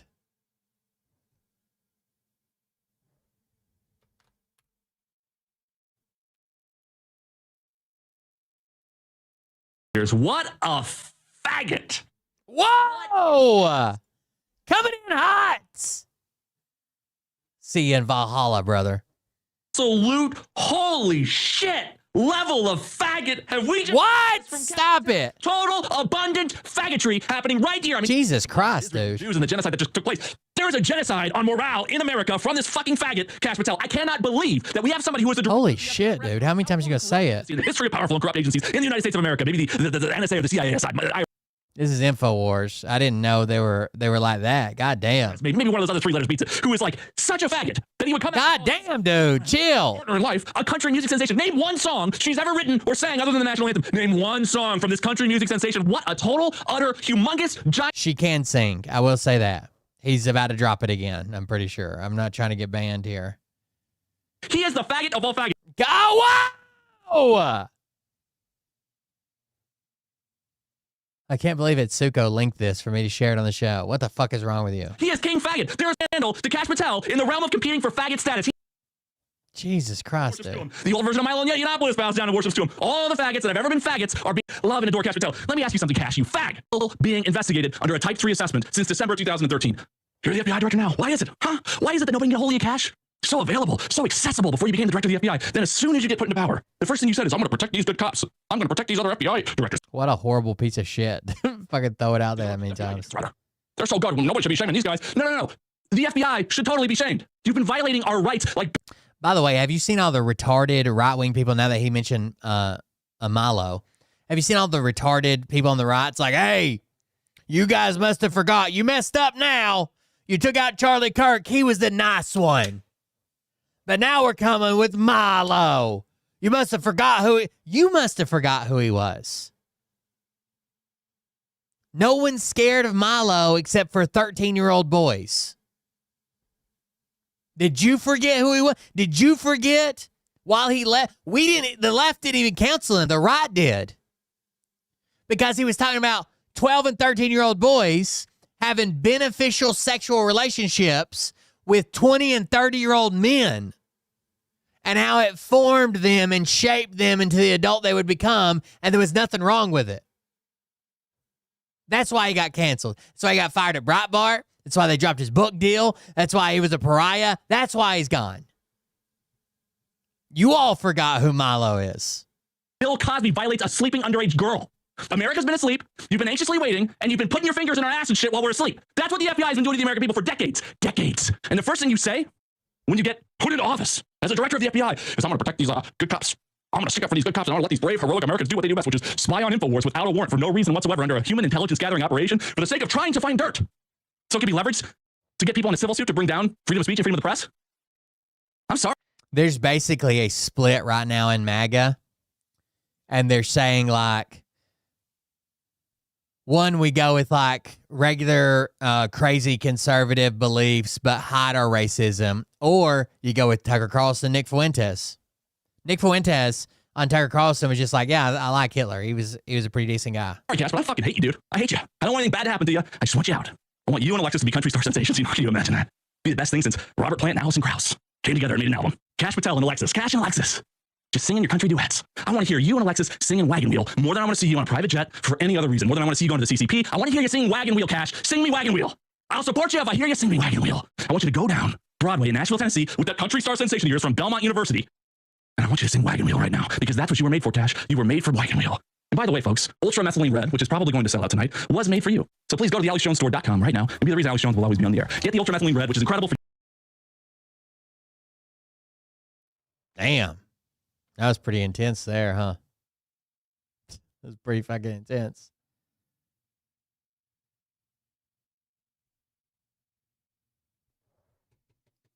And then, since we're basically living in the world's worst reality show, that's who they replaced what's his name with. What's the guy that left InfoWars and Alex Jones freaked the fuck out on him? Called him a traitor and a piece of shit and said that all that crazy shit. What's his name? I want to say Ian. It's not Ian. You guys know what I'm talking about.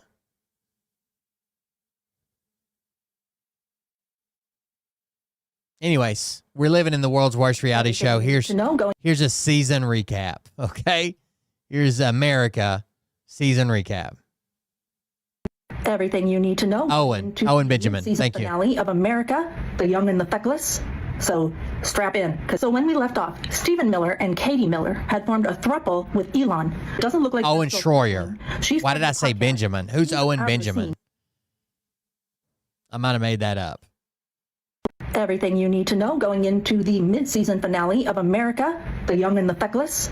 So strap in. So when we left off, Stephen Miller and Katie Miller had formed a throuple with Elon. Doesn't look like they're still throupling. Owen Benjamin's the Bears guy, the comedian that's all anti-Jewish now. So I didn't make him up. You're right. All right, I'm restarting it one more time. Sorry. My ADHD's kicking in. I took some Tylenol PM. Everything you need to know going into the mid-season finale of America, The Young and the Feckless. So strap in. So when we left off, Stephen Miller and Katie Miller had formed a throuple with Elon. Doesn't look like they're still throupling. She started a podcast. He's out of the scene. And they're really focused on their elder abuse ministry right now. Yes. And fucking Elon Musk went back on Joe Rogan to talk about, well, you know, Trump's not perfect. Everybody makes mistakes. I have my issues with it, but he's good. The Democrats just want to bring in illegals, have them all vote, and destroy democracy. And Joe Rogan's like, oh, so they're destroying democracy while they claim Trump is. Yeah, and he's got to fix that. That'll be the end of America if we just bring in illegals and give them everything. That's not happening. But okay. Now, we still don't know if Carolyn Levitt is sleeping with her boss or if sleeping with her boss at this point would be elder abuse. So we're going to have to see where that goes. Here's the crazy development, though, guys. Okay, still in the White House, we have J.D. Vance and Usha, okay? And who comes stumbling into that relationship but Erica Kirk? Recently single. I don't think so. I think she's vying for her slot. Then, not long ago, we got the news about Barron and the Argentine. Is the Argentine a ballroom dancer or a hairstylist? I have heard both stories. But hopefully we're going to find out more about this and whether him giving money to them has anything to do with that. Now, two names you haven't heard in a while, okay? The one formerly in one of these positions was Hope Hicks. She used to date Corey Lewandowski. But Corey Lewandowski is now dating Kristi Noem, despite Kristi's husband being a smoke show. I will never understand. But now we're bringing some January 6th into the mix, right? So we've also got Cassidy Hutchinson. It was a chief aide to Mark Meadows on January 6th. James Michael Johnson wants to call her to testify about the investigation into the investigation of January 6th. However, can't do it. Why? Because a number of representatives warned him that they had been sexting her, asking for sexual favors. And that if he called her, she would probably out them for having done so. Now keep in mind, the whole government shut down. So everybody's just kind of fucking, basically. Now, MJ can't go home to his district, I'm guessing, because nobody wants him there. And he doesn't want to be there. So he's been living with, I feel like he had a mustache, but I can't remember.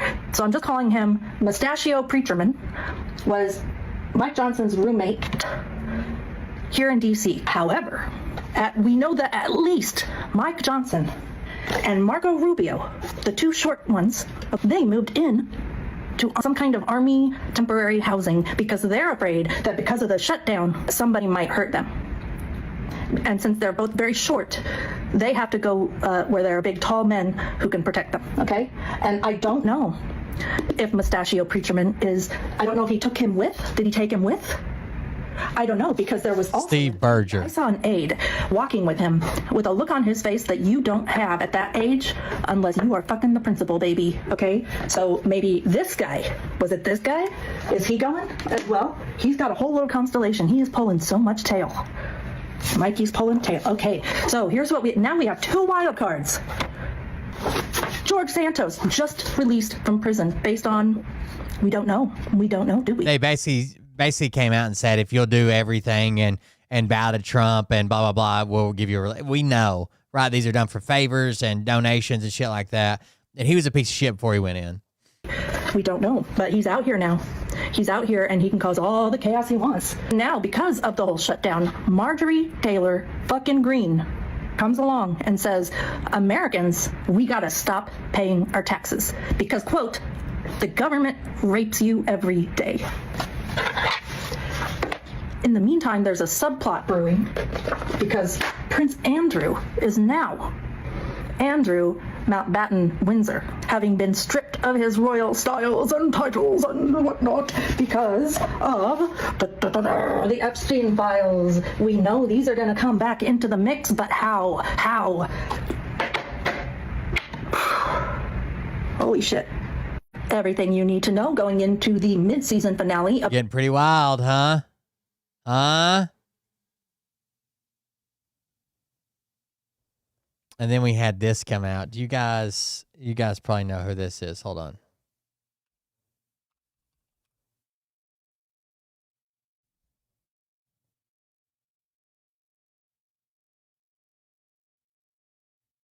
Oh shit, can I find her?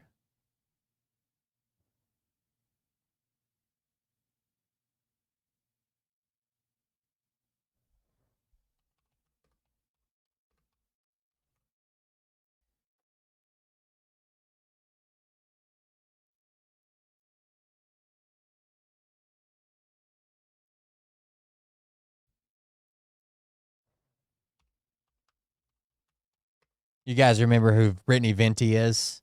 We've covered her before here, but you probably know her kind of separately from me. She's like a streamer. She claims that I guess her mom is black and her dad is white.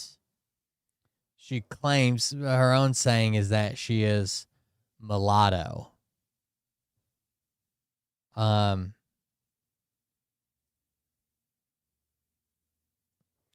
And this is her Halloween costume.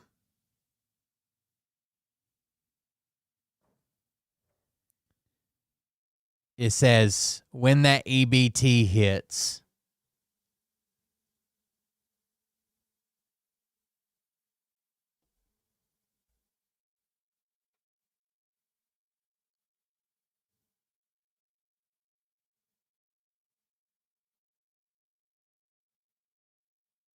And this is what she says about it. My costume wasn't just random. It has lore and build up of drama with the black community, especially over the past month. It is quite literally on brand for me to do blackface, as it is a continuation of a running satirical bit about how the black community is extremely racist to mulattoes for their skin color. It's just really funny how I'm not allowed to do blackface, yet they're allowed to, and allowed is in quotes, allowed to harass mulattoes for being a, quote, black mom biracial, calling me every name in the book and even insulting my dead parents. But it's the end of the world if I make fun of it or say ninja despite being black.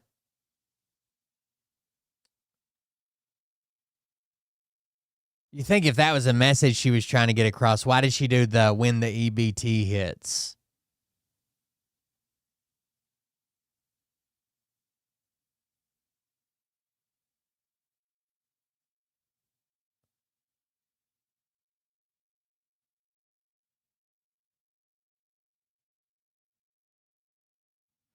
And then you guys know Kyle Kalinske. Kyle Kalinski's getting some heat. Let's see if he did a video about it yet.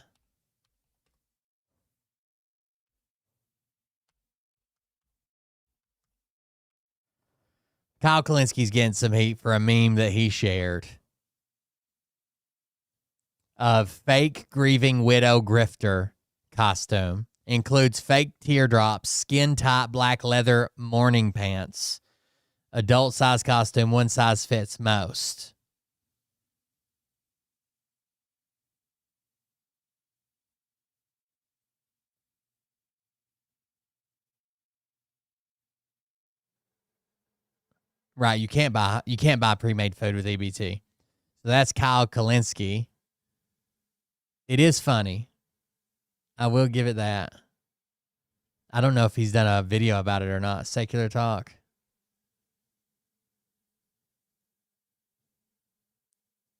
Two days ago. It doesn't look like it. Shorts. Everybody's right-wing Twitter is very upset over this picture. They're sharing it fucking everywhere.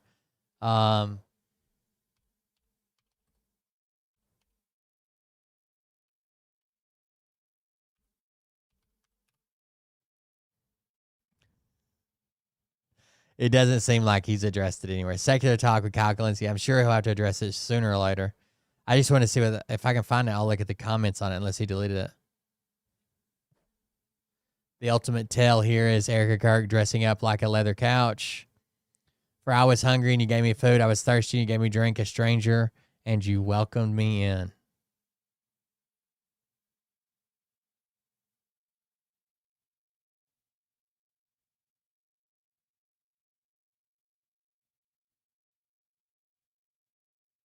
That's a shut your snowflake bitch ass up.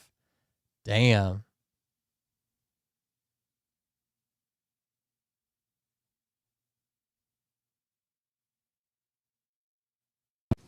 I actually probably favor regime change in Venezuela, to be honest. I think that is a perfectly legitimate strategic goal of the United States.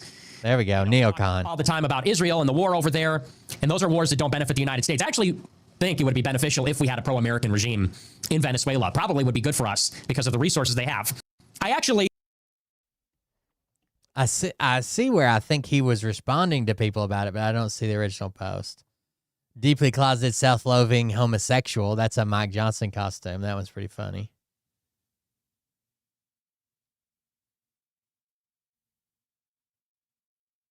What stage of grief is this? Oh, oof.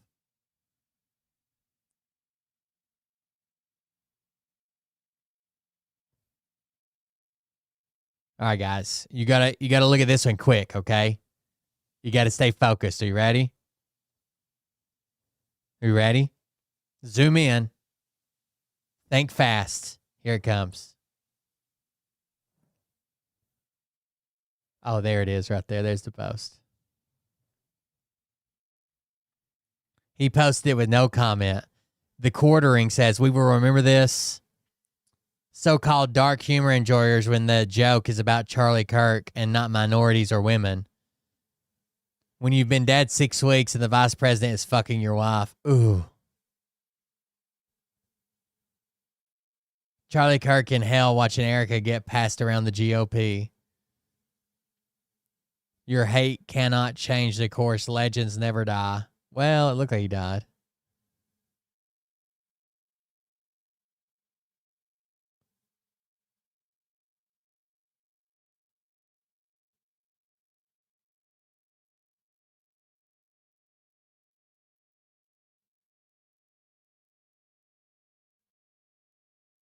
Damn, they've been making some crazy edits with fucking AI over here, dude. Just a lot of people talking shit. It doesn't seem like he went back and forth with them really.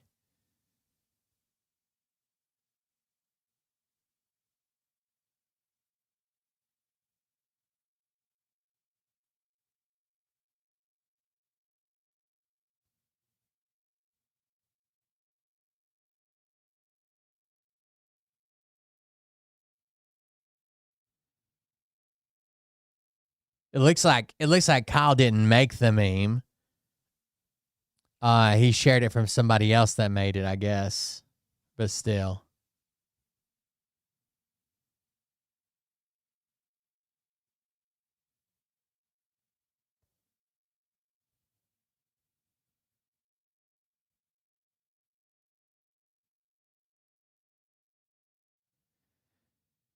I know, man. I live behind enemy lines here. Like, it's super, super, super Trump supportive where I live. I used to support Trump because I was fucking retarded, but thank God I saw a lot. But, like, the county I live in is bad. The area I live in, the state I live in, all of it's bad. I am deep behind enemy lines. Someone said they hate you. Will Chamberlain says they hate you, they want you dead, and will mock your wife if one of their crazies assassinates you, and shares Kyle's post.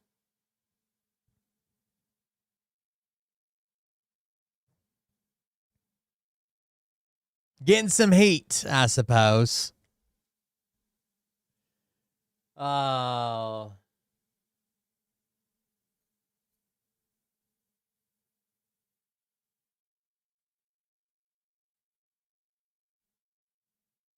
Chuck Schumer and the Democrats say publicly they think every day of the shutdown they have caused gets better for them. No politicians ever win in a shutdown because the American people lose. Every union, every major airline, every working class American knows this. Funding for millions of low-income families and mothers and infants in the nutrition program are at risk. Even our troops may not get paid. Despite President Trump's heroic efforts to protect them, nobody is winning, and real people are hurting. That's from Mike Johnson.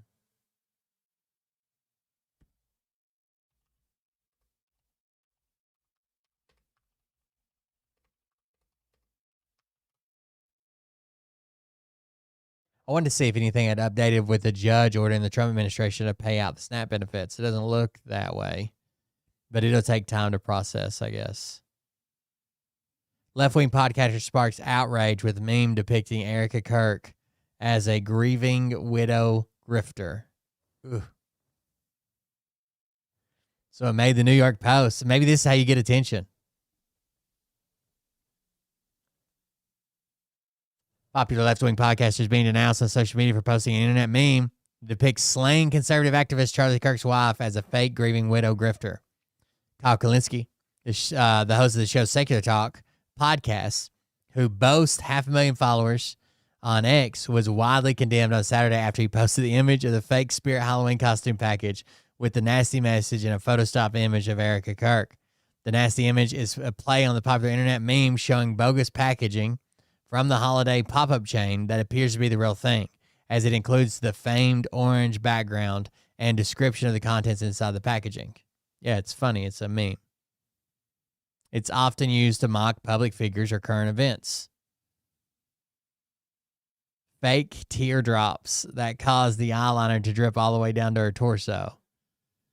Oof. I think it's funny, but a lot of people are going to give a shit about it.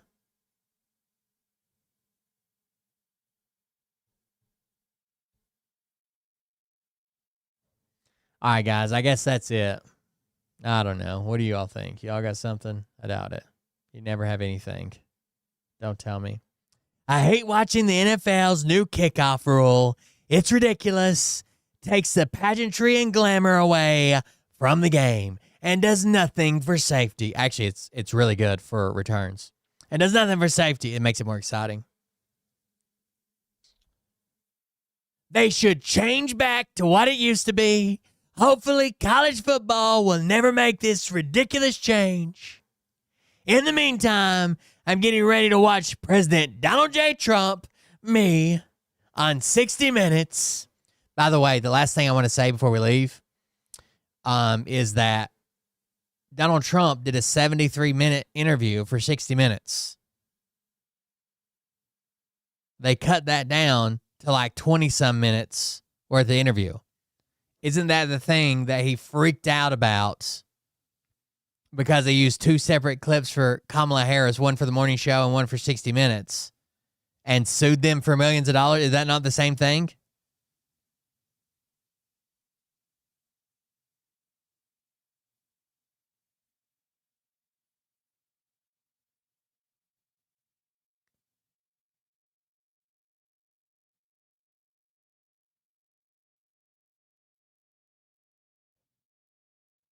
Okay.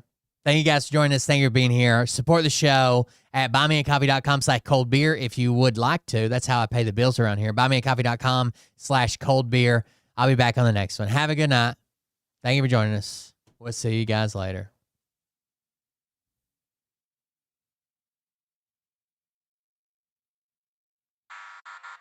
Back to work tomorrow. But I can tell you this about Have a good one, guys. Bag happens to see this particular show. You don't have the fork and balls to call out the people on this planet by name and tell them exactly who they are and tell them the rest of the world who they are. You don't have the fucking balls. You don't have the balls. Okay, Scott. Oh, another thing we need to look into, if somebody remind me, they claim that they busted this potential terrorist attack up in Michigan, but the lawyer for the guys, which he is trying to defend them, right? He's basically saying, like, there was no terrorist attack. That's not what happened. Like, it's just some people with some legal guns that like to go out to the range and shoot. So we'll have to check that out. Wit in a sixth sense for the stupid shit. Where my true believers? Y'all need Jesus. Praise the Lord, head to the extreme. All these false fucking prophets who profit off of gossip. Worshipping drums, cocking, begging for a throat deposit. Swinging fucking meat hammers like fool in a thong. He's strapped to the shaft, eating his chest like he's King Kong. Starving for attention, I'ma make your gut burst. I'll be your huckleberry, I can quench that thirst. Baby eating lizard people, alien sex. What's next? Trump in a dress, fucking Flynn on his desk. A retard in a vest, climbing up 5G towers. Cause you told him if he did, he'd get fucking superpowers. Here we go, I think I started some shit. Piss him off, it's about to get lit. Get the place in the bets, you know that stage is set. You better buckle up, cause you ain't seen none yet. Here we go, I think I started some shit. Piss him off, it's about to get lit. Get the place in the bets, you know that stage is set. You better buckle up, cause you ain't seen none yet. I used to find clues too when I was high on shrooms. I found myself a tunnel that led to Jason Q's bedroom. Open his closet, I found some of his meat rockets. I strapped it to my shoes and then I flew through the roof. I found myself in orbit strapped to an F-16. High on amphetamine, with Trump in between. Put on a light coat of baby oil and saluted the troops. He tapped me on the shoulder and said, "This is gonna be it." Whoa, wait. Stop. What? I'll get my files. Wait, what are you doing?